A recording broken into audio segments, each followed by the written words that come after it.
ప్రజల్లో ఉత్పన్నం అవుతోంది. దేనికి వస్తా ఉన్నాడు? అసలు ఏం చేశాడు? మన జిల్లాకి ఏం చేశాడు? ఏదైనా చేస్తే కదా ఇదిగో ఇది చేశాను నాకు ఓట్లేండి అని అడగటానికి.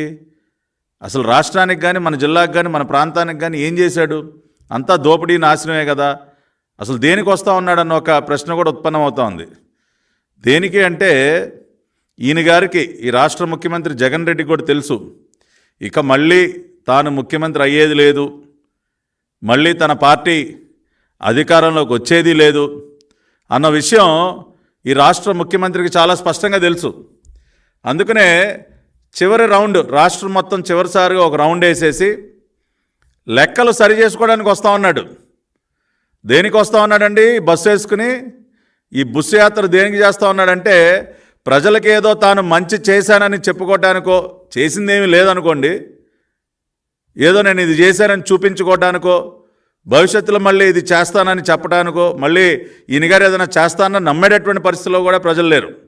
సో కేవలం జగన్మోహన్ రెడ్డి గారి బస్సు యాత్ర దేనికి అంటే ఈ 5 సంవత్సరాల కాలంలో ప్రతి జిల్లాలో కూడా విచ్చలవిడిగా రకరకాలుగా అనేక దోపిడీలకు పాల్పడ్డాడు. అది శాండ్లో కానివ్వండి, లిక్కర్లో కానివ్వండి, మైనింగ్లో కానివ్వండి, భూముల్లో కానివ్వండి, భూ కబ్జాల్లో కానివ్వండి, ఇట్లా రకరకాలుగా ఆయన చెయ్యనటువంటి అవినీతి కార్యక్రమం లేదు. ఎర్రచందనం అమ్ముకోవటం కానివ్వండి, నాటుసారా కాయటం కానివ్వండి, మాదక ద్రవ్యాలు అమ్ముకోవటం కానివ్వండి, ఇట్లా ప్రతి జిల్లాలో కూడా ఏదో ఒక అవినీతి కార్యక్రమానికి తెరలేపాడు. మనందరికీ తెలుసు, వేల కోట్లు మింగేస్తూ ఉన్నాడు.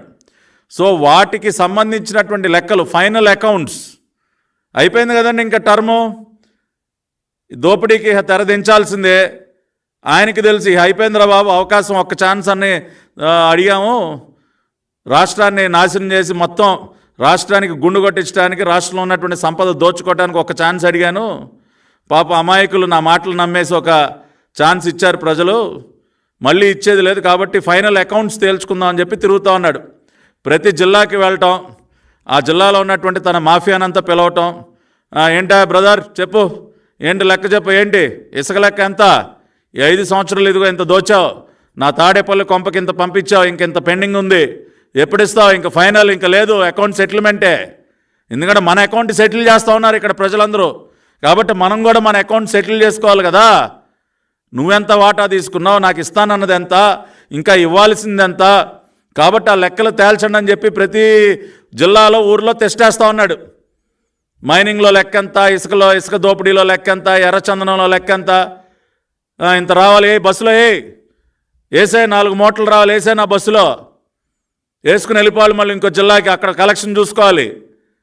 సో ఈ బస్సు యాత్ర అంతా ఏంటంటే తాము 5 సంవత్సరాలుగా చేసినటువంటి భారీ అవినీతికి సంబంధించినటువంటి లెక్కలు తేల్చుకోవడానికండి, అంతకు మించి ఏమీ లేదు.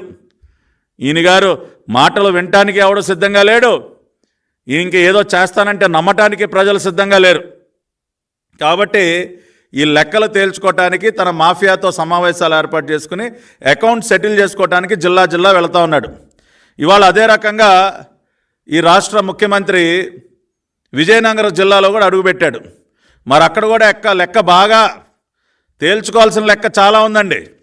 ఎందుకంటే విజయనగరం జిల్లాలో ఒక భారీ అవినీతి తిమింగళం అక్కడ కూర్చునుంది. మనందరికీ తెలుసు కదా, బొత్స సత్యబాబు ఫ్యామిలీ మింగేస్తూ ఉన్నారు. జిల్లా మొత్తాన్ని కూడా పూర్తిగా జిల్లాకి క్షౌరం చేస్తూ ఉన్నారు. మొత్తం ఇది ఫ్యామిలీ ప్యాకేజ్ కదండి. బొత్సాది సింగిల్ అకౌంట్ కాదు, అది జాయింట్ ఫ్యామిలీ అకౌంట్ అది. కాబట్టి జగన్ రెడ్డి గారికి చాలా టైం పడుతుంది. విజయనగరం